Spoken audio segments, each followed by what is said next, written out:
पिछले एपिसोड में हमने देखा था कि किन्नान जो था वो सी ऑफ डार्कनेस के अंदर आ चुका था। वहां पर आने के बाद उसको एक ऐसी जगह दिखाई देती है जिसका नाम फॉरगेटन सी था। यहाँ पर अगर कोई भी एक बार आकर फंस जाता है तो वो जल्दी यहाँ से बाहर नहीं निकल सकता। और इसी जगह पर किलिंग एम्पायर की बहन आकर फंस चुकी थी जिसका नाम मैंग जियान था। यहाँ पर आने के बाद किन्नान मैंग जियान को सारी बात बता देता है कि वो उसको बचाने के लिए आया है और किलिंग एम्पायर ने ही उसको भेजा है, जिस चीज से वो बहुत ही ज्यादा खुश हो जाती है। लेकिन यहाँ पर एक टाइम लूप बना हुआ था कि कोई भी यहाँ से बाहर नहीं जा सकता और हर कुछ टाइम के अंदर यहाँ की सारी चीजें वापस से रिपीट होने लग जाती है। तो यहाँ से बाहर निकलना भी बिल्कुल इम्पॉसिबल है। जिसके बाद यहाँ से ये एपिसोड शुरू होता है। तो इस एपिसोड की शुरुआत में हमें करीब 100 साल पहले का सीन दिखाया जाता है ताकि हमें बताया जा सके कि आखिर मैंग जियान जो थी वो यहाँ पर आकर फंसी कैसे थी। तो 100 साल के पीछे हम सी ऑफ डार्कनेस का ही सीन देखते हैं जहाँ पर मैंग जियान जो थी वो अचानक में ही आ चुकी थी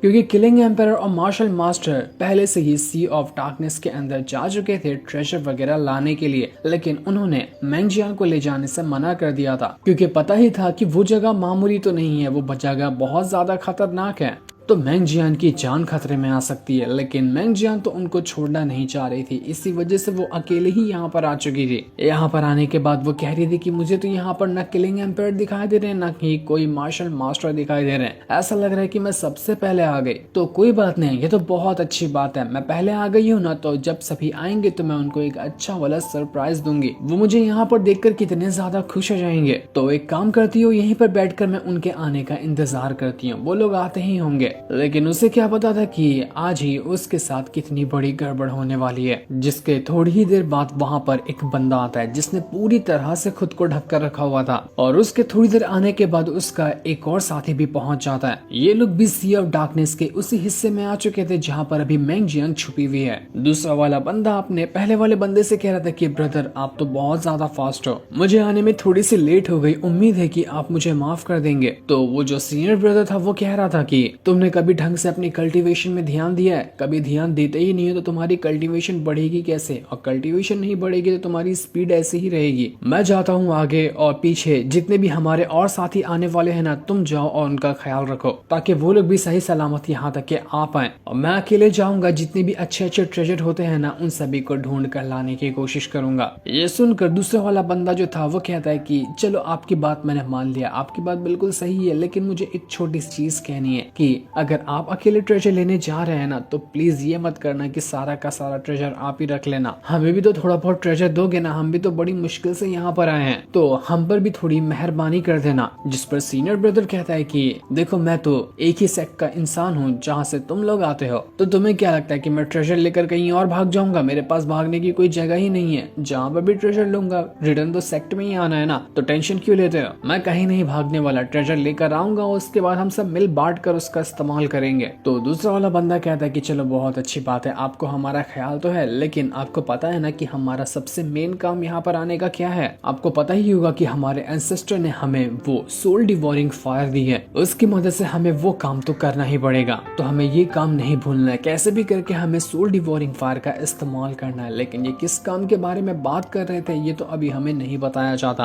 बस इतना मालूम पड़ता है कि जो भी चीज करने वाले थे वो रिलेटेड थी किंगलोंग सेक्ट के जो लॉर्ड है उनसे। तो इसी चीज को सुनकर मैंग जियान जो थी वो थोड़ी सी घबरा जाती है और घबराने की वजह से उन दोनों बंदों की नजर उसके ऊपर जा चुकी थी कि नहीं यहाँ पर कोई है जिसने हमारी सारी की सारी बातें सुन ली है। तो वो लोग सीधा सीधा मैंग जियान को पकड़ने के लिए उसके पीछे चले जाते हैं और उसके ऊपर अटैक करना शुरू कर देते हैं। एक जगह पर भागते हुए जैसे ही मैंग जियान आती है वहाँ का स्पिरिचुअल ऑरा जो था वो बहुत ज्यादा खतरनाक था, जिस वजह से उसके सर में दर्द होने लगता है। यहाँ पर इविल ऑरा चारों तरफ फैला हुआ था और इससे जल्दी कोई बच भी नहीं सकता। वो दोनों बंदे जब यहाँ पर आते हैं तो उनको भी इस चीज की तकलीफ महसूस होती है, उनकी भी तकलीफ हद से ज्यादा हो चुकी थी, लेकिन वो लोग अपनी पावर का इस्तेमाल करते हुए एक बहुत ही खतरनाक फॉर्मेशन आसपास क्रिएट कर देते हैं, जिस वजह से वो जो डिमोनिक ऑरा था वो उनके ऊपर असर नहीं कर पाता और उनकी यहाँ पर हालत भी नहीं खराब हो रही थी। इसके बाद वो जो सीनियर ब्रदर था वो मैंग जियान के ऊपर एक बहुत ही ज्यादा खतरनाक अटैक कर देता है। जैसे ये अटैक लगा था मैंग जियान तो सीधा ही अचानक में फॉरगेटन सी के अंदर जाकर गिर जाती है। मतलब कि यही दोनों वो इंसान थे जिन्होंने मैंग जियान को फॉरगेटन सी के अंदर फेंक दिया था।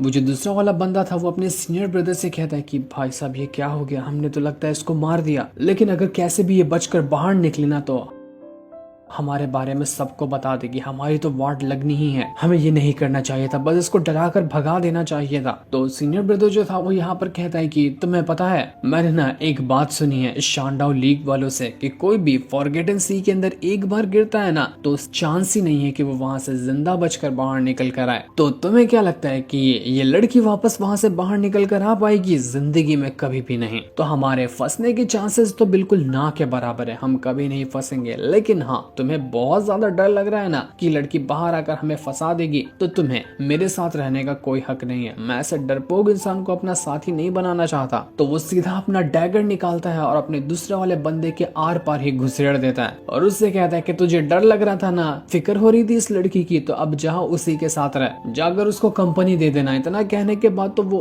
दूसरे वाले बंदे को भी फॉरगेटन सी के अंदर भेज देता है। लेकिन ये बंदा जाते जाते ही मर गया था, इस वजह से जहाँ पर मैंग जियान थी हमने इस दूसरे वाले बंदे को वहां पर नहीं देखा। लेकिन जब दूसरा वाला बंदा गिर रहा था तो वो अपनी पावर का इस्तेमाल करते हुए सीनियर ब्रदर के ऊपर ही अटैक कर देता है कि तूने मेरी जान लेने की कोशिश की है, तू भी जिंदा नहीं बचेगा। जिस वजह से एक बहुत ही ज्यादा पावरफुल अटैक हिट कर देता है सीनियर ब्रदर को। इससे उसकी भी हालत खराब हो चुकी थी, ऐसा लग रहा था कि शायद वो भी मर गया। इसके बाद हम वापस से मैंग जियान और किन्नान को देखते हैं, जहाँ पर मैंग जियान सारी बात बता रही थी किन्नान को। वो कहती है कि मुझे तो पता ही नहीं चला कि इस चीज को करीब 100 साल गुजर गए। ऐसा लग रहा था कि मैंने अभी के अभी सुना है सोल डिवोरिंग फायर के बारे में, और वो दोनों बंदे कुछ गड़बड़ी करना चाह रहे, इसलिए तो मैं तुम्हें घसीटते हुए ले जा रही थी। लेकिन तुम्हारा जो ये ब्रॉन्ज मिरर है ना, उसकी पावर की वजह से मुझे पता चला कि इस चीज को तो 100 साल गुजर चुके हैं। समझ नहीं आता कि 100 साल का अरसा इतनी जल्दी कैसे बीत गया। जिस पर किन्नान कहता है कि मुझे अब जाकर समझ में आ रहा है कि असल में वहाँ हुआ क्या था। मैंने मार्शल मास्टर से बात करने की कोशिश की थी, उन्होंने मुझे बताया कि किलिंग एम्परर हमेशा से यही सोचते हैं कि जो भी हुआ था उसमें उनकी ही गलती थी और उन्हीं की वजह से तुम हमेशा के लिए यहाँ पर आकर फंस गए। लेकिन अब मुझे पता चल रहा है कि उनकी कोई गलती नहीं थी। अगर तुम सी ऑफ डार्कनेस के अंदर आ भी गई थी ना, तब भी किलिंग एम्परर आकर तुम्हें बचा लेते। अगर ये दोनों बंदों ने तुम्हारे ऊपर अटैक ना किया होता तो गलती तो असल में उसी दोनों बंदे की थी जिसका इल्जाम किलिंग एम्परर 100 साल से अपने कंधे पर लिए हुए हैं। इसी इल्जाम की वजह से और इसी चीज के गुस्से की वजह से उन्होंने न जाने अनगिनत लोगों की जान ले ली। दुश्मन के इलाके में घुसकर उन्हें जान से मार दिया। इस वजह से तो उनका नाम पड़ा किलिंग एम्परर। शायद अगर ये सब नहीं हुआ होता ना तो कभी भी वो किलिंग एम्परर बन ही नहीं पाते। अब मैं अगर यहाँ से जब रिटर्न जाऊंगा ना तो मैं किलिंग एम्परर को सारी सच्चाई बता दूंगा। हो सकता है कि उनका जो रिग्रेट है ना वो थोड़ा सा कम हो जाए और वो खुद को दोष देना बंद करे कि जो भी हुआ था उसमें सिर्फ उनकी ही गलती थी। मैंग जियान भी कहती कि आखिर वो कितना बेवकूफ हो सकता है, जैसा कि वो बेवकूफ पहले ही था आज भी वैसा ही है। इतनी सी बात उसको समझ में नहीं आई कि आखिर इस चीज में उसकी गलती क्या ही हो सकती है। तो किन्नान कहता है कि आपको किसी चीज की टेंशन लेने की जरूरत नहीं है। टेंशन तो मुझे एक छोटी सी इस बात की है कि देखो सोल डिवोरिंग फायर का इस्तेमाल ना 100 साल पहले वो दोनों बंदे नहीं कर पाए थे, लेकिन वो लेकर जरूर आए थे। तो मुझे टेंशन इस बात की है कि अभी मेरे कुछ और भी खास दुश्मन हैं जो सी ऑफ डार्कनेस के अंदर आए हैं। तो कहीं ऐसा ना हो जाए कि सोल डिवोरिंग फायर उनके हाथ लग जाए। अगर वो फायर उनके हाथ लगी ना तो गड़बड़ी बहुत बड़ी हो सकती है। तो मुझे इस चीज का ध्यान रखना होगा। मैंग जियान यहाँ पर किन्नान से कहती कि तुम्हारा ये जो ब्रॉन्ज मिरर है ना, इसके अंदर जो लड़की रहती है वो तो बहुत ज्यादा पावरफुल है ना, तो तुम एक बार उससे कहो कि वो मुझे यहाँ से बाहर निकाले और मुझे किलिंग एम्परर के पास ले जाए। मैं बहुत ज्यादा थक चुकी हूँ यहाँ पर रहते रहते, मुझे यहाँ से बाहर निकलना है। क्या तुम ऐसा कर सकते हो? ऐसा हो गया तो तुम्हारी बहुत मेहरबानी होगी। लेकिन वो जो लड़की थी वो यहाँ पर मैंग जियान से कहती है कि मैंने कोशिश की तुम्हें बाहर निकालने की, लेकिन बाहर नहीं निकाल पाई, क्योंकि तुम्हें पता है सी ऑफ डार्कनेस का जो एम्परर है ना उसका राज चलता है फॉरगेटन सी के ऊपर, और उसी ने अपनी पावर की मदद से तुम्हें हमेशा के लिए यहाँ पर कैद कर दिया। तुम कभी भी यहाँ से बाहर नहीं निकल पाओगी। अगर जबरदस्ती मैंने या फिर किसी और ने भी तुम्हें यहाँ से बाहर निकालने की कोशिश की ना तो सी ऑफ डार्कनेस का जो एम्परर है वो जाग जाएगा, और अगर वो जागा तो सी ऑफ डार्कनेस के अंदर ऐसी तबाही आएगी जिसकी कोई हद नहीं होगी। इसलिए मैं चाह कर भी तुम्हें यहाँ से बाहर नहीं निकाल पा रही, क्योंकि सी ऑफ डार्कनेस का एम्परर अगर जागा ना तो वो बहुत ज्यादा गुस्से में होगा। तो तुम्हारे ऊपर जिम्मेदारी है जितने भी लोग सी ऑफ डार्कनेस के अंदर मौजूद है ना उनकी जान की। तुम्हें बाहर निकालने के बदले उन सबको अपनी जान से हाथ धोना पड़ेगा। ये चीज सुनकर मैंग जियान जो थी वो बहुत ही ज्यादा उदास हो जाती है। वो उस लड़की से कहती है कि ठीक है, तुम्हारी बात पूरी तरह से समझ गई, अब मुझे और कुछ समझने की कोई जरूरत नहीं है। इसके बाद मैंग जियान जो थी वो वहाँ से थोड़ा दूर आकर खड़ी हो जाती है और वो खुद में ही कह रही थी कि धीरे धीरे करते हुए मेरी पूरी की पूरी जो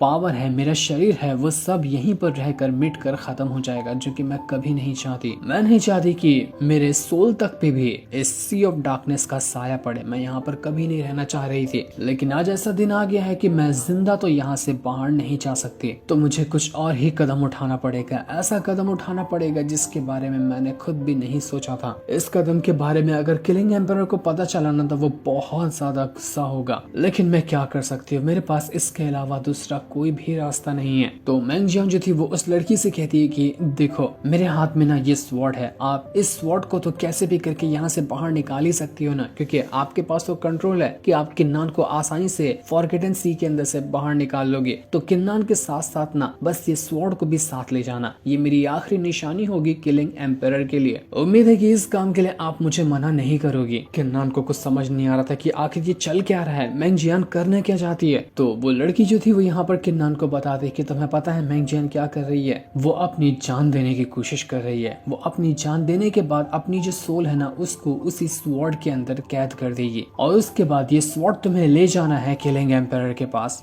ताकि जिंदा नहीं तो क्या हुआ लेकिन मरने के बाद सोल के रूप में वो किलिंग एम्परर से मिल पाएगी। यही चीज ये मैंग जियान यहाँ पर करने के लिए जा रही है। किन्नान कहता है कि नहीं नहीं ऐसा नहीं हो सकता, ये क्या कर रही हो मैंग जियान तुम। वो उसको रोकने की कोशिश कर रहा था, लेकिन मैंग जियान कहती है कि एक कदम भी आगे बढ़ाने की जरूरत नहीं है। उसने अपनी पावर की मदद से किन्नान को स्टॉप ही कर दिया था। वो कहती है कि बस किन्नान, तुम्हें नहीं पता कि मैं कितना ज्यादा तड़पी हूँ किलिंग एम्परर के लिए। मुझे इससे फर्क नहीं पड़ता कि मेरी जिंदा शरीर जाएगा किलिंग एम्परर के पास या फिर सिर्फ मेरी सोल जाएगी, मुझे बस किलिंग एम्परर को देखना है। अब और ज्यादा मुझसे बर्दाश्त नहीं हो सकता। तुम्हारा मैं दिल से शुक्रिया करना चाहूंगी जो इतना लंबा सफर तय करके तुम किलिंग एम्परर के कहने पर मुझसे मिलने के लिए आए। तुम्हारा ये एहसान मैं कभी नहीं भूलने वाली, लेकिन तुम्हें भी मेरी फीलिंग समझनी होगी। यहाँ पर दिन दिन रहकर खुद में तड़पते रहना, वो भी बिल्कुल अकेलेपन के साथ, ये बिल्कुल भी अच्छी फीलिंग नहीं है। इसलिए मुझे जाने दो और मुझे मत रोको। उम्मीद है कि तुम मेरी बातों को समझोगे। इतना कहते साथ ही मैंग जियान जो थी वो सीधा का सीधा आग में जाकर कूद जाती है, जिस आग के अंदर उसने पहले ही अपनी स्वॉर्ड को रख दिया था।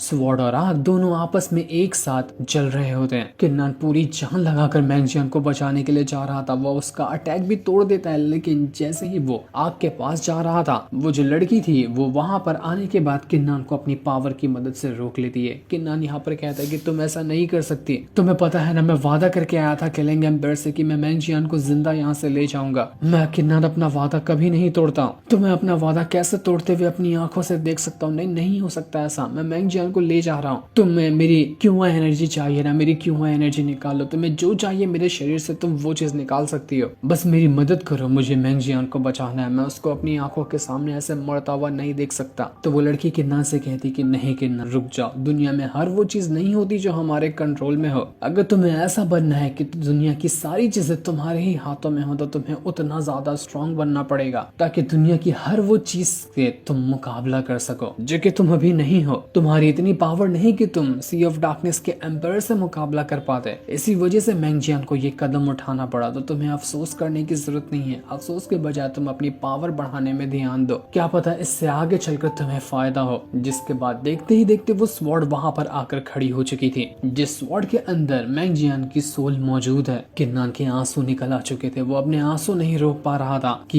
ये क्या हो गया। जिसके बाद देखते ही देखते स्वॉर्ड के अंदर से मैंग जियान की जो सोल थी वो बाहर निकल कर आती है और किन्नान से कहती है कि किन्नान क्यों रो रहे हो, ऐसे मत रो, मुझे बिल्कुल भी अच्छा नहीं लग रहा। मैं हूं ना तुम्हारे साथ, मुझे ले चलो अपने साथ तुम और अपना वादा पूरा कर लेना। जिस इतने ही ज्यादा इमोशनल सीन को दिखाते हुए ये एपिसोड यहीं पर एंड हो जाता है।